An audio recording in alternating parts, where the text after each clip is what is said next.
غوث پاک کی چوکھٹ سے دور کر دیتا ہے، غریب نواز کی چوکھٹ سے دور کر دیتا ہے، محبوب الہی کی چوکھٹ سے دور کر دیتا ہے۔ اللہ اگر کسی کو مردود کرنا چاہتا ہے تو حضرت دستگیر صاحب قبلہ رحمت اللہ علیہ کی چوکھٹ سے دور کر دیتا ہے، کیونکہ اللہ کا یہ بنایا ہوا نظام ہے۔ دیکھو رسول اللہ کیا فرمائے کہ میری امت میں 73 فرقے ہوں گے، بولے کتنے بولے؟ اس میں سے جنتی کتنے ہیں؟ سبحان اللہ، بہت پڑھے لکھے لوگ ہیں یار۔ اور جہنمی کتنے ہیں؟ ارے واہ سبحان اللہ، آدھی تقریر تو تم ہی لوگ کر لے رہے یار، مگر نذرانہ پورا مجھے لے لو۔ تو مسئلے کو سمجھو، 72 فرقے جہنم میں جائیں گے، ایک جنت میں جائے گا۔ سوال یہ ہے کیا وہ 72 نماز نہیں پڑھیں گے؟ ارے وہ ہم سے زیادہ نماز پڑھیں گے۔ ہم تو نماز پڑھیں گے، پیشانی پہ گھٹا نہیں آئے گا، اس کو تو پورا کالا چھمبا لگ جائے گا۔ وہ ہم سے زیادہ نماز پڑھے گا، نماز پڑھ کے پھر وہ دوزخ میں کیوں جائیں گے؟ کیا وہ روزہ نہیں رکھیں گے؟ وہ تو ہم سے زیادہ روزے رکھیں گے، پھر وہ دوزخ میں کیوں جائیں گے؟ کیا وہ حج نہیں کریں گے؟ وہ ہم سے زیادہ حج کریں گے، ارے وہ تو کعبے کی خدمت کریں گے، پھر دوزخ میں کیوں جائیں گے؟ ارے کیا وہ زکات نہیں دیں گے؟ ارے وہ اتنی زکات دیں گے کہ بینکوں کے بینک الٹ دیں گے، مگر پھر بھی دوزخ میں جائیں گے۔ کیوں جائیں گے؟ نماز پڑھ کے دوزخ میں جا رہا ہے، روزہ رکھ کے دوزخ میں جا رہا ہے، زکات دے کے دوزخ میں جا رہا ہے، حج کر کے دوزخ میں جا رہا ہے۔ وہ وجہ کیا ہے؟ تو جواب ملا، نماز تو پڑھے گا، روزہ زکات حج تو کرے گا، مگر اس کا دل عشق مصطفیٰ سے خالی ہو کے رہ جائے گا، مگر اس کے دل میں غوث و خواجہ کی محبت نہیں ہوگی۔ تو رب نے بھی ڈیسائیڈ کر لیا جو میرے محبوبوں کا نہیں ہے وہ میری جنت میں رہنے کے لائق نہیں۔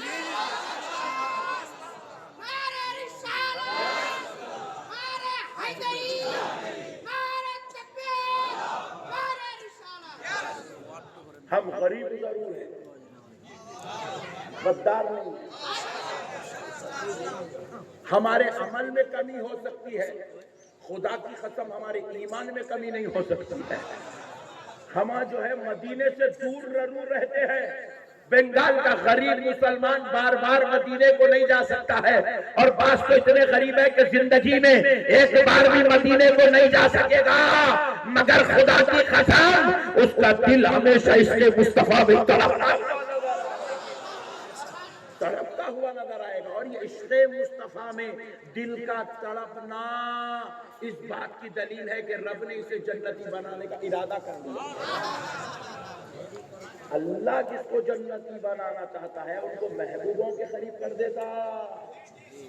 سبحان اللہ، ذرا زور سے اور ذرا زور سے، اللہ محبوبوں کے قریب کر دیتا۔ اچھا دیکھو، مردود کرنا چاہتا ہے تو محبوبوں سے دور کر دیتا۔ دلیل دے رہا ہوں، سن لو۔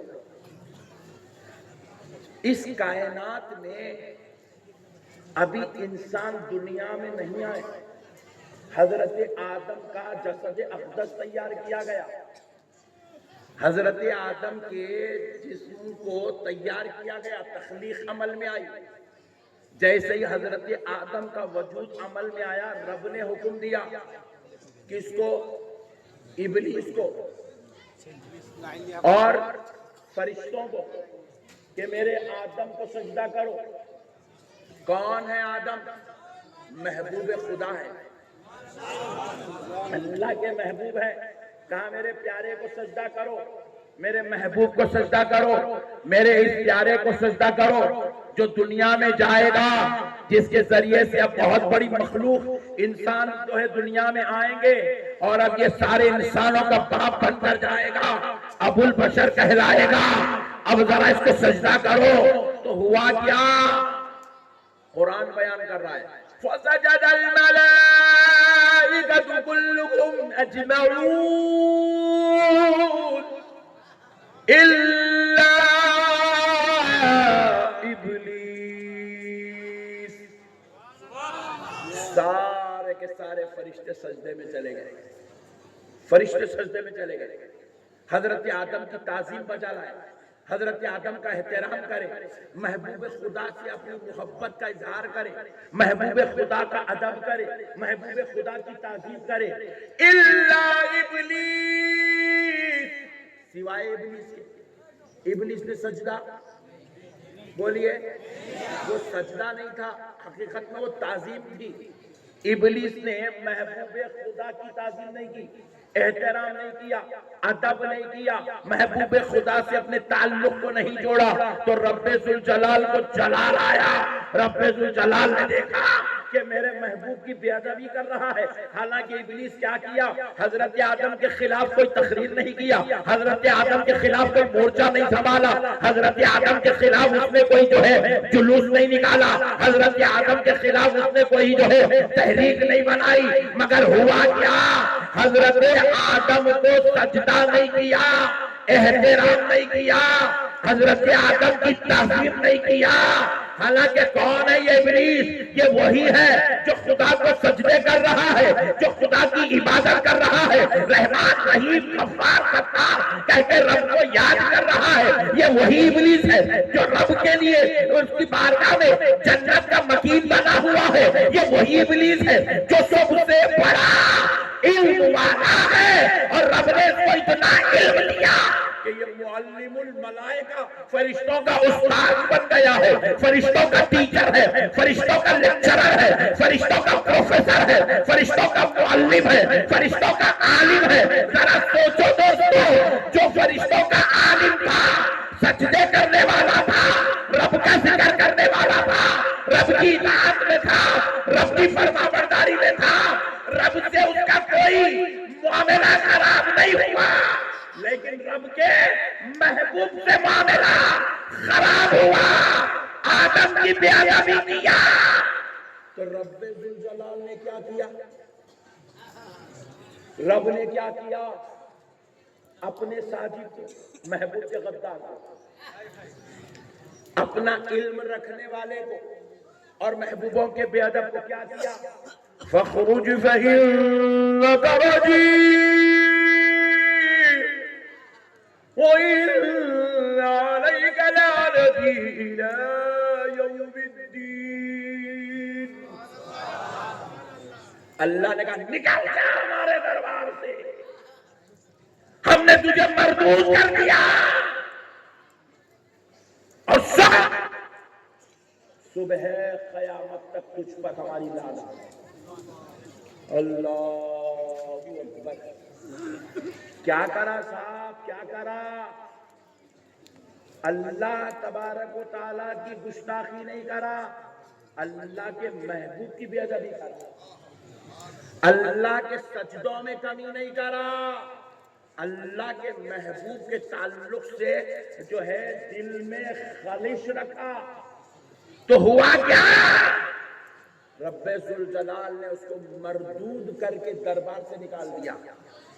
ذرا سوچو دوستو، جو اللہ کے محبوب کی بے ادبی جنت میں رہ کے کرا تو جنت میں رہ نہیں سکا،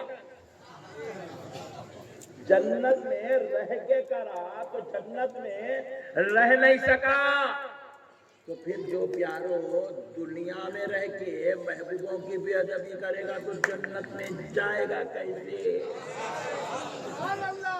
اسی لیے اللہ نے دستور کیا بنایا؟ جس کو اللہ محبوب بنانا چاہتا ہے ان کو محبوبوں کی چوکھٹ پہ ڈال دیتا ہے، ان کے دلوں میں محبوبوں کی محبت ڈال دیتا ہے۔ اس لیے بنگال والوں، سرکار دستگیر صاحب قبلہ رحمت اللہ علیہ کے آستانے سے جڑ کے رہنا، کیونکہ یہ وہ آستانہ ہے، یہاں تم بیٹھتے ہو تو یہاں تمہیں بنگالی فیض نہیں ملتا، یہاں تمہیں بغدادی فیض ملتا، یہاں تمہیں بغدادی فیض ملتا ہے، بغداد والے غوث پاک کا فیض ملتا ہے۔ دیکھو کئی لوگ ہمارے جیسے غلامہ بولے ہم تو غوث پاک کا کرم ہے، بولے اجی تمہارے جیسے میرے جیسے گنہگاروں پہ غوث پاک کا کرم ہے، وہ تو بیٹے شہزادے ان پہ کتنا کرم ہوگا، ان پہ نظر کا عالم کیا ہوگا؟ اس لیے آقاؤں سے جڑ کے رہنا، محبوبوں کو مضبوط پکڑنا، محبوبوں کی غلامی کو پٹا گلے میں ڈالے رکھنا، دوستو کبھی اس کو اپنے سے جدا ہونے نہیں دینا۔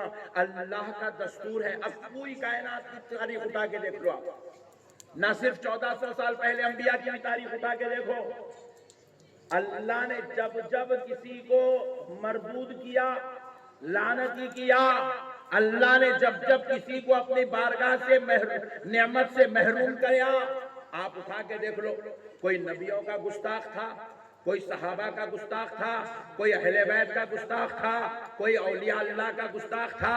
پیارے دوستو، جو جو گستاخ بنتے گئے وہ مردود ہوتے چلے گئے۔ پوری 1400 سال کی تاریخ اٹھا کے دیکھو، کون ہے یزید؟ آپ کی اور ہماری نظر میں یزید ایک جہنمی کا نام ہے، نہیں ہے؟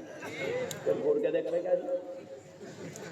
یزید ایک جہنمی کا نام ہے، یزید ملعون کا نام ہے، یزید مردود کا نام ہے، یزید غدار باغی کا نام ہے۔ بعضوں نے اسے گمراہ کہا، بعض علماء نے اسے کافر کہا، بعض علماء نے اسے جہنم کا کتا کہا۔ تو پیارے دوستو ذرا غور کرو، یزید کون ہے؟ یزید صحابی کا بیٹا ہے، صحابی کا پوترا ہے۔ کون ہے یزید؟ ام المومنین کا بھتیجا ہے۔ کون ہے یزید؟ رسول اللہ کا سسرالی رشتہ دار ہے۔ کون ہے یزید؟ مکے اور مدینے پہ 3 سال تک حکومت کرنے والا ہے۔ اللہ اکبر، مکے اور مدینے پہ حکومت کیا۔ اس کی رعایا نے، اس کے دربار میں جب وہ مشورے لیتا تھا تو صحابہ کرام سے مشورے لیتا تھا۔ حضرت عبداللہ بن زبیر نے اسے کئی مرتبہ مشورہ دیا تھا۔ پیارے دوستو، تابعین اس کے دوستوں میں سے تھے۔ صحابی کا بیٹا ہو کر، صحابی کا پوترا ہو کر، ام المومنین کا بھتیجا ہو کر، رسول اللہ کا سسرالی رشتہ دار ہو کر، خدا کی قسم جنتی نہیں ہو سکا۔ ذرا زور سے بولو، جنتی کلمہ پڑھ کے بھی جنتی نہیں ہو سکا، کبھی کبھی نماز پڑھ کے بھی جنتی نہیں ہو سکا، کعبے پہ حکومت کر کے جنتی نہیں ہو سکا، مدینے پہ راج کر کے جنتی نہیں ہو سکا۔ کیوں نہیں ہوا؟ اللہ کی قسم کان کھول کے سن لو، اس لیے نہیں ہوا کیونکہ وہ نبی کی آل پاک کا غدار تھا، وہ آل مصطفیٰ کا باغی تھا، وہ اہل بیت اطہار کا دشمن تھا۔ میرے دوستو، مسئلوں کو سمجھو، وہ صحابی کا بیٹا ہو کر آل نبی کی گستاخی کر کے جنتی نہیں ہو سکا۔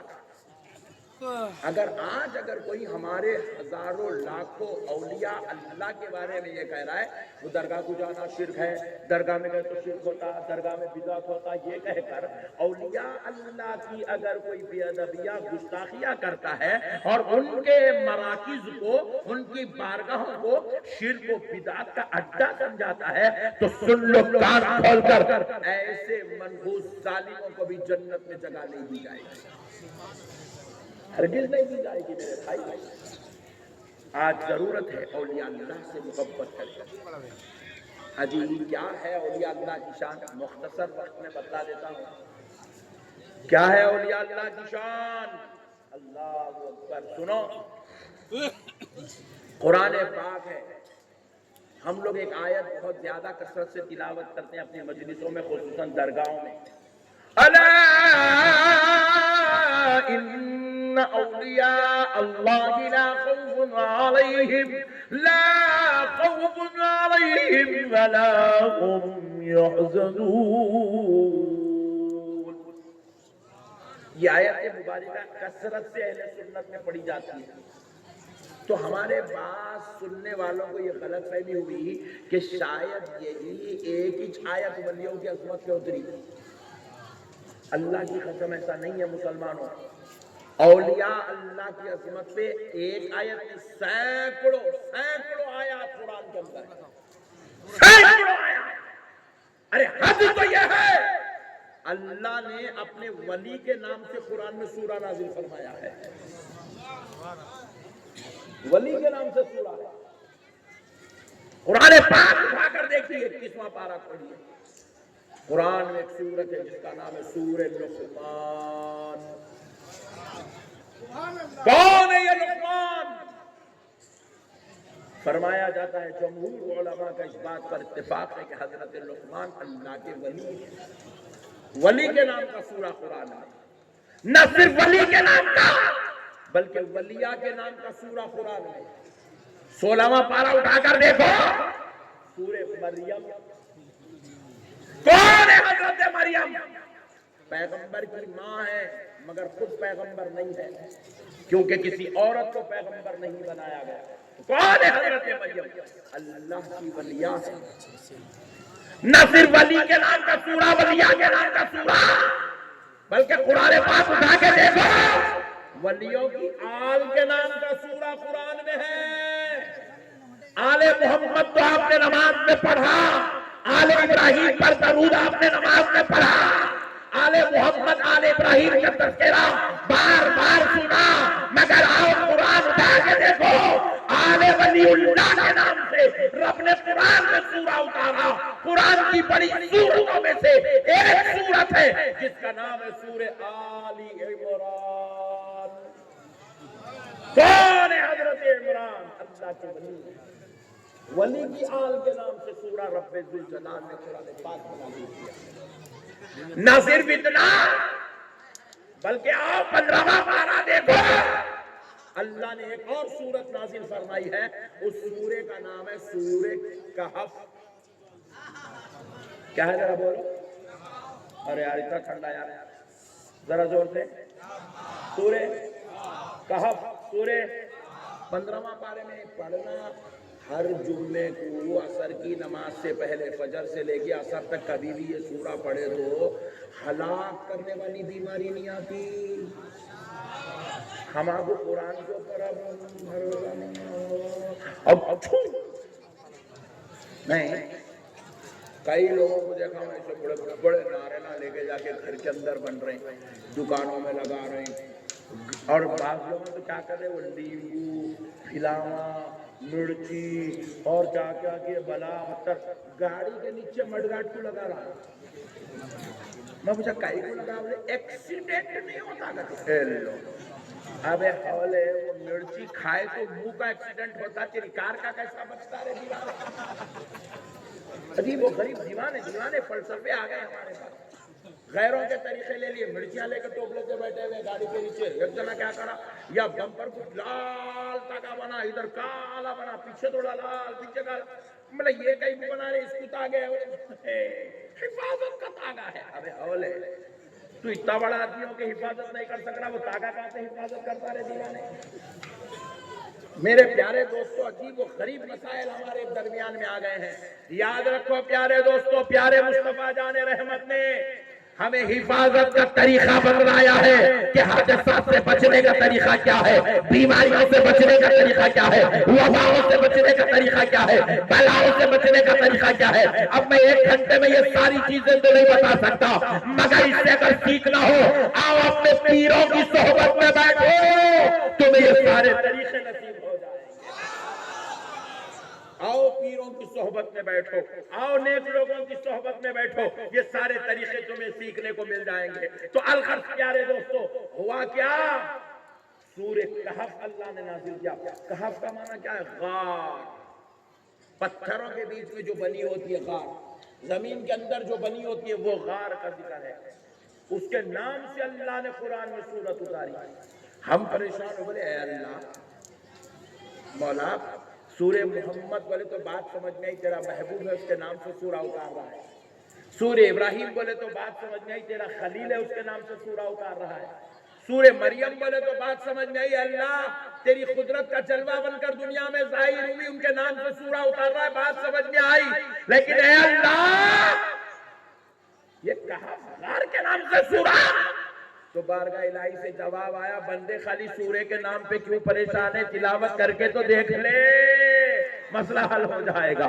جب بندوں نے تلاوت کرنا شروع کیا تو کیا پتا چلا وہ سورہ کہف کوئی اور نہیں، اس لیے اس کا نام کہف رکھا گیا، کیونکہ اصحاب کہف یہ کچھ اولیاء تھے جو بادشاہ کے ظلم سے بچنے کے لیے اس غار میں آ کر اللہ کی پناہ لیے ہوئے تھے، تو اللہ کے حکم سے اللہ نے ان کو 309 سال تک اس غار میں سلا دیا، وہ سو گئے، تو وہ غار اللہ کو اتنی پسند آئی کیونکہ اس میں اس کے ولی اس کے محبوب آرام کر رہے ہیں، اتنی پسند آئی کہ اللہ نے اس غار کے نام سے سورت نازل فرمائی۔ کہا میرے بندو مجھے ولی تو ولی، محبوب تو محبوب، محبوبوں کے آرام کرنے کی جگہ بھی مجھے پسند ہے۔ سبحان اللہ۔ اب ایک مسئلہ سن لو قرآن کے حوالے سے، کیا ہے کہف؟ وہ غار جہاں اللہ کے ولی آرام کرے، اللہ کے پیارے نیک برگزیدہ بندے جہاں آرام کرے، اس غار کا نام، اس جگہ کا نام ہے کہف۔ سبحان اللہ۔ ذرا ذرا سے کتنے سال سوئے؟ 309 سال۔ اس کے بعد وہاں سے اٹھے، نیند سے بیدار ہوئے، چلے گئے، غار تو خالی ہو گئی، وہاں تو ان کا مزار نہیں ہے، خالی 309 سال جس جگہ آرام کرے، اللہ کو وہ جگہ اتنی پسند ہے، محبوبوں کی وہ آرام گاہ اتنی پسند ہے کہ اللہ نے اس کے نام سے قرآن میں سورت اتارا۔ تو پھر ذرا سوچو اس مزار کا عالم خدا کی نظر میں کیا ہوگا، جہاں پر 1000 سال سے سارے ولیوں کا سردار غوث اعظم، اس مزار کا عالم خدا کی نظر میں کیا ہوگا، جہاں پر 900 سال سے عطائے رسول ہند الولی خواجہ معین الدین چشتی حسن سنجری نعرہ تکبیر، نعرہ تکبیر، نعرہ رسالت، مسلک اعلی حضرت، نعرہ تکبیر۔ مسئلوں کو سمجھو نوجوانوں، آج دین سمجھنے کی ضرورت ہے۔ فتنے گلی گلی کوچے کوچے میں پھیل رہے ہیں، انتشار پھیل رہا ہے، اختلاف پھیل رہا ہے، ضلالت عام ہو رہی ہے، شرارت عام ہو رہی ہے، جھگڑا لڑنا فتنہ ہمارے اپنوں نے اپنی زندگی کا مقصد بنا لیا ہے۔ ایسے دور میں ایمان کو سنبھالنا اللہ کی قسم یہ سب سے بڑی بات ہے۔ پہلے تو بھی دوسرے بازو والوں کے جلسوں میں جا کے بیٹھ کے گستاخی سننے کو ملتا تھا، ڈر ہوتا تھا، اللہ اکبر کتنا خطرناک بیان کر دیا انہیں۔ اب گستاخی جا کے جلسوں میں مسجدوں میں بیٹھ کے سننے کی ضرورت نہیں ہے، فونوں پہ اس کے اندر جیب کے اندر نکل جائے گا۔ فیس بک کھولے تو بازو والے مولانا کا بیان، یوٹیوب کھولے تو بازو والے مولانا کا بیان، وہ کھولے تو انسٹاگرام کھولے تو بازو والا مولانا، کوئی نعوذ باللہ غوث پاک کی گستاخی کر رہا ہے، کوئی غریب نواز کی گستاخی کر رہا ہے، کوئی رسول اللہ کے علم غیب کا انکار کر رہا ہے، کوئی حضور کے حاضر و ناظر ہونے پر بحث کر رہا ہے، کوئی نعوذ باللہ اللہ مکان تشریف لے جانے پر اختلافات کر رہا ہے۔ ایسے فتنوں کے دور میں، ایسے اختلاف کے دور میں خدا کی قسم مسلمانوں، ایمان اسی کا سلامت رہتا ہے جس کو دامن پیر نصیب ہو جاتا ہے۔ پیر کا دامن تھام لو، پیر کا بولے تو پیر کا تھامو، منگل پانت کو سبحان اللہ، پیر بولے تو پیر کچھ پکڑنا، منگل کو نہیں، اپنے پاس منگل بہت ہے، ہاں منگل اپنے پاس بہت ہے۔ مارکیٹ میں اتنے خطرناک ایک گائے پھول نکالا ہاتھ، اما فیس بک پہ وائرل ہو رہی، ولی مل گیا، ولی مل گیا، پھول نکالا۔ میں بولا انہیں ولی نہیں ہوتا رے، اچھا بڑھا رہے ٹینشن نہ کھولو یار۔ تو سنو، میں بولا انہیں ولی نہیں ہوتا، جادوگر ہے، جادوگر، پھولا نکالنا، یہ نکالنا، اس سے ولی کا کوئی تعلق زور سے بولیے. ولی کہتے کس کو ہیں؟ جس کا چہرہ دیکھو تو خدا یاد آ جائے. ولی کس کو کہتے ہیں؟ جو شریعت کا پابند ہوتا ہے. ولی کس کو کہتے ہیں؟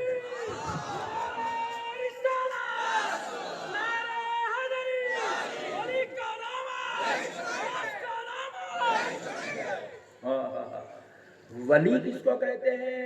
جو نمازوں میں نظر آتا ہے. ولی کس کو کہتے ہیں؟ جو مسجدوں میں نظر آتا ہے. ولی کس کو کہتے ہیں؟ جو غلاموں کو بلا بلا کر ان کے قلب کو پاک کرتا ہوا نظر آتا ہے. انہیں خدا سے جوڑتا ہوا نظر آتا ہے. گناہوں سے توبہ کراتا ہوا نظر آتا ہے. دنیا کے فتنے مٹاتے ہوئے نظر آتا ہے. محبت و پیار اخلاص کی بات کرتا ہوا نظر آتا ہے. ولی کون ہوتا ہے؟ سنو دوستو، جس کے دل میں غوث اعظم کی محبت ہوتی ہے، جس کا تعلق غوث پاک سے بڑا مضبوط ہوتا ہے. سبحان اللہ. ذرا زور سے. پیارو، پیر کا دامن تھامو. یہ فتنوں کا دور ہے، یہ اختلاف کا دور ہے. اور آپ تو بنگال والے بڑے خوش نصیب ہو یار. تمہارے پاس تو غوث پاک کا بیٹا بیٹھا ہوا ہے. تمہارے پاس تو غوث پاک کا بیٹا. میں پریشان ہوں بھائی، بنگال میں غوث پاک کی اولاد. اللہ اکبر. شجرا سنا تو فخر محسوس ہوا. 2 منٹ کی ملاقات ہوئی تو خدا کی قسم میرا دل چلا اٹھا. یہ سید ہی ہے. ایسی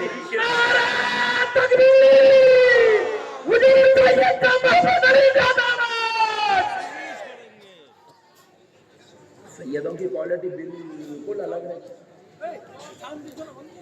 سیدوں کی کوالٹی بالکل الگ رہتی.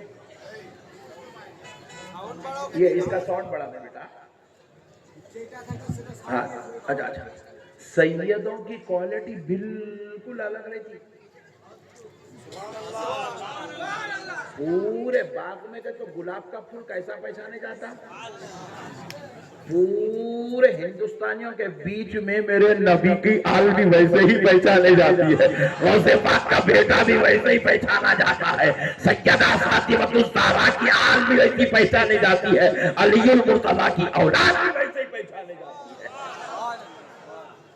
خوش نصیب ہو مسلمانوں، تمہارے پاس سید زادہ بھی ہے، غوث پاک کا بیٹا بھی ہے. قدر کرو، قدر کرو.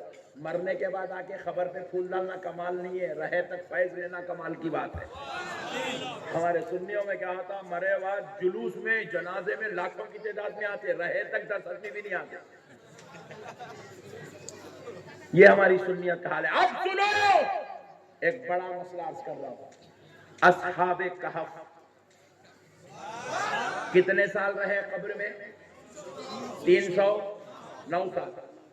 اٹھے اور چلے گئے. مگر ہوا کیا تھا، جب وہ تشریف لائے تھے اس غار کی طرف، تو کیا ہوا، ان کے ساتھ ان کا ایک کتا بھی آیا تھا. ذرا زور سے. کون آیا تھا؟ کتا. ذرا زور سے بولو نا جی. کتا. ذرا زور سے بولو. کتا آیا تھا، کتا. اور آیا تو کیا کرا، اللہ کے محبوب غار میں بیٹھے، انہیں غار کے باہر بیٹھا، اور اس کے غار کے پاس بیٹھنا اللہ کو اتنا پسند آیا، وہ کیسے انداز میں بیٹھا، اس کے بیٹھنے کا ذکر اللہ قرآن میں بیان کرتا. قلبهم باسط ذراعی بالوسیط. بازو والے کیا بولے، ہم غوث پاک کا ذکر نہیں کرتے، 11ویں نہیں، غریب نواز کا عرس نہیں کرتے، چھٹی نہیں کرتے، غریب نواز کا تذکرہ شرک ہے. اللہ کو معلوم تھا ان لوگ اتنے ڈینجر، اتنے خطرناک پیدا ہونے والے ہیں بلکہ. اسی لیے اللہ تعالیٰ کیا کرے، بولے میرے غوث کا ذکر نہیں کرتا، میرے غریب نواز کا ذکر نہیں کرتا، میرے امام اعظم ابو حنیفہ کا ذکر نہیں کرتا. بولے اچھا ادھر میرے ابو بکر شبلی جنید بغدادی کا ذکر نہیں کرتا، میرے بندہ نواز محبوب الہی کا ذکر نہیں کرتا. بولے ادھر بلکہ اللہ بازو والے کو بلائے کہاں؟ کعبے میں، کعبے کے سامنے کھڑا کر دیے، بولے پڑھاؤ نماز، پڑھا رہے ہیں، اس کو شوق اٹھا سورہ کہف پڑھنے کا، پڑھتے پڑھتے پڑھ رہا ہے، کعبہ سامنے ہے، نماز پڑھ رہا ہے، قلبهم باسط ذراعيه بالوسيط،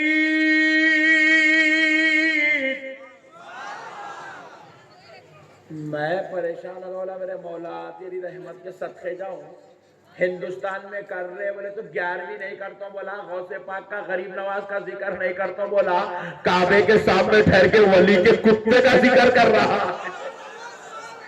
اللہ کہا میرے محبوبوں کا ذکر نہیں کرتا، میرے دربار میں کھڑا کر کے حالت نماز میں کعبے کے سامنے ولیوں کے کتے کا ذکر کس سے کروا دوں؟ اللہ اللہ،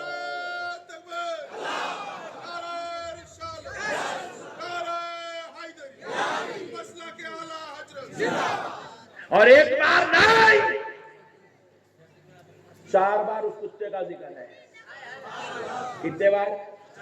ذرا زور سے بولو، وہ 3 تھے، چوتھا ان کا کتا تھا، وہ 5 تھے، چھٹواں ان کا کتا تھا، وہ 7 تھے، 8واں ان کا کتا تھا، اور کتے کے بیٹھنے کا انداز ایسا تھا، 4 مرتبہ کتے کا ذکر ہے، اور ہر بار قلبن بول کر یہاں قلبہم، ہم کی جو ضمیر ہے یہ لوٹ رہی ہے اصحاب کہف کی طرف، یعنی کہ وہ کتا کس کا کتا تھا؟ اللہ کہہ رہا ہے وہ اصحاب کہف کا کتا تھا، اصحاب کہف کا کتا، اصحاب کہف کا کتا، ولیوں کا کتا، میرے محبوبوں کے در پہ بیٹھنے والا کتا۔ اب سنو مسلمانوں، وہ کتے کی نسبت اللہ نے ولیوں کی طرف دے کر بتلا دیا، اے دنیا والوں، کتا تو نجس ہے، ناپاک ہے، کتا جس پانی میں منہ ڈال دے وہ پانی سے نہ وضو کر سکتے ہیں، نہ پانی نہا سکتے ہیں، نہ غسل کر سکتے ہیں، نہ اس سے پکا سکتے ہیں، نہ اس سے ہاتھ منہ دھو سکتے ہیں، سنو وہ نہ پانی ناپاک ہو گیا، کیونکہ کتا ناپاک جانور ہے، اور ساری کائنات کے ناپاک جانور دوزخ کی مٹی بنا دیے جائیں گے، مگر اصحاب کہف کے در پہ بیٹھنے والا کتا دوزخ میں نہیں جائے گا، اللہ اس کو انسانی شکل و صورت دے کے جنت میں داخل عطا فرمائے۔ نعرہ تکبیر، نعرہ رسالت، نعرہ حیدری، سرکار سید صاحب غلام دستگیر کی آباد۔ اللہ اللہ، اصحاب کہف کا کتا ہے، اصحاب کہف کا کتا جنت میں جائے، تو سنو بنگال والوں، ولیوں کے در پہ ان کی محبت میں بیٹھنے والے کتے کو اللہ دوزخ میں جانے نہیں دے رہا۔ جو کبھی غریب نواز کے در پہ ایمان کی حالت میں بیٹھتا ہے، جو کبھی بندہ نواز کے در پہ بیٹھتا ہے، جو کبھی محبوب الہی کے در پہ بیٹھتا ہے، جو کبھی سرکار دستگیر صاحب قبلہ کے دربار میں بیٹھتا ہے، اور جو کبھی سارے سردار ولیوں کے سردار غوث اعظم کے دربار میں بیٹھتا ہے، تو سنو مسلمانوں، ایسے محبوبوں کے دربار میں جو انسان ہو کر ایمان کی حالت میں بیٹھے، اللہ اس کو دوزخ میں کیسے ڈال دے گا؟ اسی لیے اللہ جب جس کو جنتی بنانا چاہتا ہے، اپنا محبوب بنانا چاہتا ہے، ان کو محبوبوں کی چوکھٹ پہ ڈال دیتا ہے۔ محبت کرو اللہ والوں سے، پیار کرو اللہ والوں سے، تعلق مضبوط رکھو اللہ والوں سے، جتنا اللہ والوں کے قریب ہوتے جاؤ گے اتنے منازل طے ہوتے جائیں گے۔